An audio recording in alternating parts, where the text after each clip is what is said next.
Hello guys, welcome back to my channel Pritha selva. So কেমন আছো তোমরা সবাই গাইজ? আশা করি ভালো আছো। সো গাইজ, আজকের ভিডিওটা অনেক স্পেশাল বিকজ আজকে হচ্ছে আমার ছোট বোনের জন্মদিন। সো আমি তো অনেক হ্যাপি। সো আজকে আমরা সারাদিন কি কি করলাম এটাই তোমাদের সাথে আমি শেয়ার করব। সো অবশ্যই ভিডিওটিকে লাইক করবে, আমার চ্যানেল সাবস্ক্রাইব করবে এবং আমার ভিডিওটিকে শেয়ার করবে। সো চলো ভিডিওটিকে স্টার্ট করা যাক।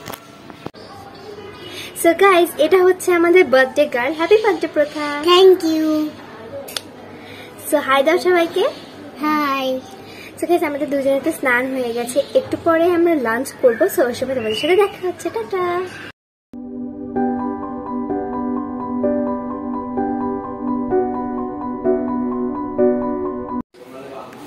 সো গাইজ, আমরা সবাই রেডি হয়ে গেছি, একটু পরে আমরা কেক কাটবো। সো চলো তোমাদের ওর আউটফিটটা দেখিয়ে দিই। প্রথমে তোমার কেমন লাগছে? I am happy. আচ্ছা, আমরা এখন কেক কাটবো তাই না? হুম, চলো আমরা কেক কাটি। চলো।